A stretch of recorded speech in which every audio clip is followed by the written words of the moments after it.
de Suite Sénégal, aujourd'hui je suis de retour pour une nouvelle vidéo. Si vous êtes nouvelle sur ma chaîne, je me présente Awa et si vous êtes de retour, merci de toujours regarder mes vidéos, ça me fait super et hyper plaisir. Et si ça fait longtemps que tu regardes mes vidéos là et tu n'es pas encore abonné, s'il vous plaît, juste cliquez, abonne-toi, c'est plus facile en fait. Aujourd'hui, je suis là pour donner des tips pour les gens qui veulent s'installer au Sénégal. Donc, je reçois plein de messages par rapport à ça. Donc, je me suis dit pourquoi pas faire une vidéo globale sur mon expérience et les tips que je vais donner à quelqu'un qui pense à au Sénégal. Donc, ça fait 1 an que je suis là et franchement, it's nice. Sénégal, c'est neige, hein, franchement.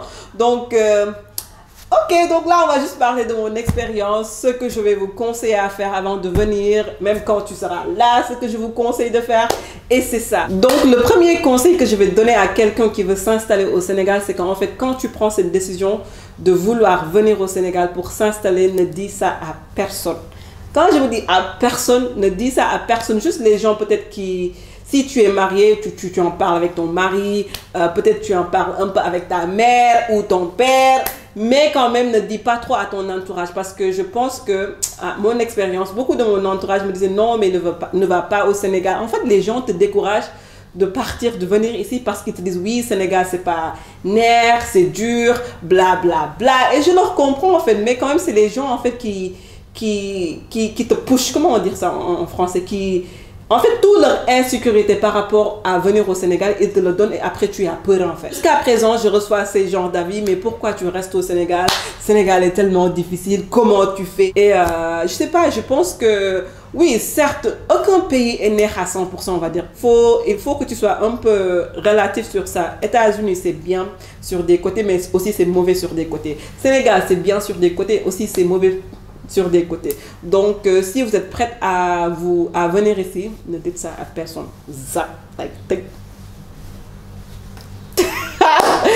Et le deuxième tip que je vais donner, c'est qu'avant de venir au Sénégal, il faut savoir ce qu'il faut faire en fait. Donc, ne venez pas genre, oui, je vais venir au Sénégal, après quand je viens, je vais trouver du travail. Non, si c'était moi, je n'allais pas faire ça. Donc, un peu prenez votre temps pour un peu s'organiser, mettez de l'argent à côté, cherchez un boulot au Sénégal. Donc, pour mon cas, j'ai pas trop cherché un boulot parce que je savais que j'avais une plateforme qui est Suite Sénégal que je pouvais un peu monétiser en fait. Donc du coup, je me suis dit, j'avais un plan, quand je viens, je vais travailler pour moi-même. Et j'ai des amis qui sont rentrés aussi, eux, ils ont trouvé du travail avant de venir. Et franchement, si je n'avais pas Suite Sénégal, j'allais pas venir au Sénégal sans pour autant trouver du travail. Parce que je vais vous dire quelque chose. Quand je suis venue, les premiers 3 mois que j'étais là et j'ai pas travaillé, en fait, je savais même pas ce que... Je savais que je voulais quand même faire Suite Sénégal en temps plein, mais je savais pas comment m'y mettre. Mais je vous dis, j'étais à la maison, j'étais déprimée parce que j'avais rien à faire en fait. Je regardais la télé, j'étais franchement déprimée jusqu'à qu'à un moment donné, c'est ma soeur qui m'a dit mais ah ouais, tu sais, tu as Suite Sénégal, tu as tellement beaucoup de choses à faire, donc lève-toi et fais quelque chose. Donc c'est là que je me suis réveillée et j'ai commencé à filmer, à bosser. Et après, il y a pas mal d'opportunités qui s'est ouvertes. Et en fait, moi, c'est la deuxième fois que je viens m'installer au Sénégal. Donc la première fois que je me suis installée, c'était juste après l'université. J'étais une jeune fille célibataire et j'avais trouvé un travail avant de venir. C'est la raison pour laquelle je vous dis trouver une occupation. Donc, j'ai trouvé un travail avant de venir. Et cette fois-ci, si je n'avais pas mon plateforme, je pense que ça va me prendre beaucoup plus de temps pour être ouvert à venir en fait. Donc, trouver une occupation au Sénégal. Une autre question aussi que je reçois beaucoup, c'est par rapport à l'immobilier et l'appartement. Comment j'ai trouvé mon appartement? On a trouvé notre appartement quand on était à Dakar. Je recommande à tout le monde de le faire quand tu es sur place. Donc, on habitait chez la famille pour 1 mois et quelques ou 1 mois et demi avant de trouver un bon endroit où on voulait habiter. Franchement, par rapport aux appartements, vous avez les appartements de...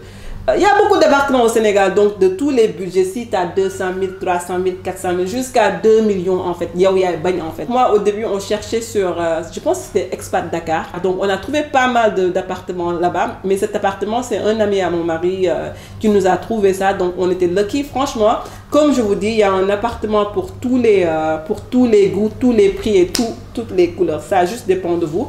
Et... quoi d'autre? Par rapport à nos meubles et tout ça, quand on est venu, on s'est dit, ok, on va regarder les meubles ici, quoi, tu vois. Mais quand on est parti à Orca, C'était hyper cher, je trouve, les grands meubles là, genre des fauteuils de cuir comme celle que je m'assois là, de bonne qualité, c'était hyper cher, les tables à manger hyper cher.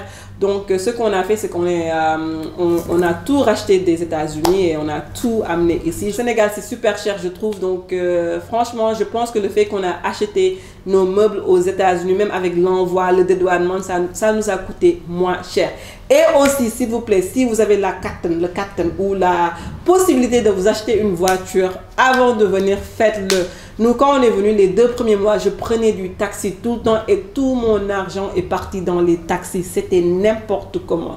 Donc, comme je vous dis, trouve-toi une voiture qui va t'amener à point A, point B. Ça ne doit pas être une voiture de luxe ou une voiture pour choco.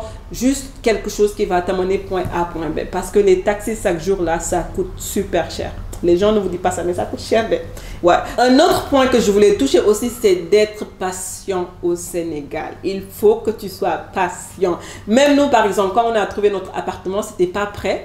Donc, le propriétaire nous a dit 2 semaines, quoi. Mais ça a pris un bon 1 mois pour que ça finisse parce que les ouvriers décalaient les choses, patati, patata. Donc, il faut que tu sois patient. Même quand tu règles les papiers, il faut que tu sois patient. À la banque, il faut que tu sois patient. Moi, avant, ça me perturbait parce qu'en fait, on va se dire la vérité. Aux États-Unis, je vais dire les choses, genre, tu peux régler les papiers en une demi-heure. Tandis que ici, pour partir faire une carte d'identité, tu passes... des heures là-bas si tu ne connais pas quelqu'un. C'est ça le Sénégal. Ou même la banque, genre, tu peux passer la journée à la banque. Donc, tout est toujours lent. Par exemple, même pour recevoir ma carte bancaire, ça m'a pris à peu près 2 semaines pour le recevoir, ou 3 semaine. Donc, la patience est qui en fait. Si tu n'es pas patient là, bon, viens avec, c'est pas grave, mais le Sénégal va t'apprendre à être patiente en fait. C'est ça. Une autre astuce que je vais donner aux gens, c'est sur le côté social. C'est important. Le Sénégal, c'est un pays très, très social. Les gens aiment parler. C'est le pays de la teranga. Donc, si vous ne faites pas attention à votre temps, votre temps va partir pian. Moi, au début, en fait, ce que je faisais, genre, les mouches. Donc, moi, au début, ce que je faisais, j'organisais pas mon temps, en fait. Donc, chaque jour, il y a une cousine qui m'appelle, viens, on parle là-bas, je cours. Ou il y a ma mère qui m'appelle, il y a un gente là-bas, tu cours. Mais à un moment donné, 3 mois s'est passé comme ça et j'ai rien accompli parce que j'étais dans le social, en fait. Et je suis même pas quelqu'un qui sort beaucoup. Je suis très casanier, mais quand même, les gens te poussent d'ici, de là-bas. Donc, tu es partout. À un moment donné, je me suis dit, stop. Donc, ce que j'ai fait, en fait, je me suis dit du lundi au mercredi, tu restes à la maison, tu bosses. Le jeudi, c'était le seul jour que je pars pour faire les courses de la maison. Et les samedis, c'est les seuls jours que je fais des trucs sociaux avec des amis aussi. Et aussi, ce que je vais vous dire de faire attention, en fait. Quand vous venez, peut-être le premier mois, vous pensez que vous êtes toujours en vacances, vous sortez tout le temps pour prendre des verres, manger, ça coûte de l'argent. Au Sénégal, c'est cher. Faut comprendre en fait que vous êtes là pour s'installer, donc il faut faire comme quand tu es aux États-Unis. Aux États-Unis, je ne sors pas tout le temps. Je voyais mes amis une fois par semaine, pas une fois par semaine, une fois par mois ou même une fois par 2 mois. Mais au Sénégal, les gens ont le temps. Donc, si tu ne fais pas attention à ton temps, là, ça va partir très vite. Et je ne sais pas si j'ai un peu touché à ça, mais le fait que l'argent part beaucoup plus vite au Sénégal. Donc, si vous ne faites pas attention, comme je vous dis, vous pouvez, sur le côté social, vous pouvez... comment on peut dire, vous pouvez manger ton argent comme ça et sans pour autant le savoir. Oui, sans pour autant le savoir. Et aussi le fait que les gens qui sont autour de toi, genre la famille, ne sachent pas que tu es là pour s'installer. Donc du coup, ils vont t'inviter tout le temps, ils vont demander de l'argent tout le temps. Donc si tu ne fais pas trop attention, l'argent, ça va partir très vite. Donc budgétisez votre argent. Et quand les gens demandent, il faut savoir que tu n'es plus... Genre, tu es là pour vivre. En fait, maintenant, tu gagnes à CFA. Donc, tu ne veux pas juste donner... C'est pas les vacances, en fait. C'est pas des vacances. Donc, budgétisez votre argent. Moi, ce que je fais maintenant, c'est que chaque mois, je sors une petite somme pour mes courses, pour mes affaires que j'ai besoin. Et parfois, quand les gens me demandent si je peux, je donne. Mais parfois, si je suis... Genre, si ça ne rentre pas dans mon budget par mois, je ne donne pas parce que si je peux pas, en fait. Il faut que tu sois très... avec l'argent ici parce que... Pas né, en fait, mais... Si tu fais pas attention, tu vas te réveiller un jour et tu n'auras pas d'argent, c'est la vérité. Un autre aspect aussi que je voulais un peu toucher, c'est l'habit fait le moine au Sénégal. On ne vous le dit pas, mais c'est la vérité. Mon propre expérience, je parle de mon expérience. Donc, je me suis rendu compte au Sénégal, quand tu t'habilles pas trop bien pour partir régler les choses n'avancent pas trop vite pour toi en fait. Certes, les gens vont s'occuper de toi, mais ça va prendre plus de temps. C'est triste de dire, mais c'est partout dans le monde en fait. Mais ici même, quand tu pars pour régler les papiers, habille-toi très bien. Même parfois, je vais vous donner un banal exemple. Quand tu pars quand tu pars dans une boutique et tu viens, tu t'habilles genre n'importe comment, les gens te regardent même pas. Mais quand tu viens, tu es sexy, tu es jolie, les gens se lèvent pour te dire what's up, tu vois. Le Sénégal, c'est comme ça, l'habit fait le moine. Avant de venir, peut-être faut faire un peu de shopping pour acheter des habits qui sont jolis, mais l'apparence est super important ici. Wallahi. I don't like to say it, mais c'est la vérité en fait. Donc je pense que le point final que je voulais toucher un peu, c'est le côté psychologique que le move peut faire sur toi en fait. Le côté mental. Je pense que les gens n'en parlent pas trop assez. Mais moi, je vais vous dire la vérité. Les 3 premiers mois que j'étais là, j'étais déprimée. C'était très dur pour moi de m'adapter en fait. Et ce qui est drôle, c'est que c'était même pas la première fois que je m'installe au Sénégal. Donc la première fois que je me suis installée au Sénégal, j'avais 20 ans ou 21 ans. Donc j'étais là pour 2 ans. J'étais pas mariée, donc c'était beaucoup plus facile. Mais cette deuxième fois-ci, je suis venue en femme mariée. Donc les responsabilités étaient beaucoup plus dures. La pression était beaucoup plus dure. Genre, de un aussi, je voulais travailler pour moi, donc je ne savais pas comment trop faire parce que c'était la première fois de ma vie que je me suis dit je vais travailler pour moi. Donc parce qu'avant j'étais aux États-Unis, j'avais un boulot, donc j'avais une routine. Mais quand je suis venue sans routine, c'était très très difficile. Il y avait beaucoup de changements qui étaient tellement durs. Même sur mon mariage, c'était dur. Côté social, c'était un peu dur parce que je vais dire que je suis quelqu'un qui est super proche de ma famille aux États-Unis, donc je les voyais quasiment tout le temps. Donc étant ici sans ma mère, mon père, ma soeur, c'était genre wow, you know, I was sad, man. Donc j'avais pas trop mes repères. C'était très difficile les 3 premiers mois, mais heureusement j'avais j'avais des gens autour de moi qui étaient là pour un peu me guider aussi. Heureusement que ma mère est venue peut-être 2 mois après qu'on soit là ou 3 mois après, donc elle m'a un peu aidé un peu. Donc ma soeur aussi était venue, donc ça m'a aidé. Donc côté mental, c'était un peu dur parce qu'on va se dire la vérité, un move, genre quand tu trouves un move, c'est très difficile. Même aux États-Unis, quand tu quittes de quartier à quartier, c'est difficile. De ville en ville, c'est difficile. Ça, comme tu marques d'un pays à un autre, c'est difficile. Mais quand même, aujourd'hui, je regrette pas d'avoir fait cette décision. En fait, on va se dire la vérité. Le Sénégal a beaucoup d'opportunités si tu sais où mettre les pieds, comme mon père m'avait dit quand je lui ai dit que je venais au Sénégal. C'est la première chose qu'il m'a dit, c'est faut savoir où mettre tes pieds, faut savoir ce que tu veux.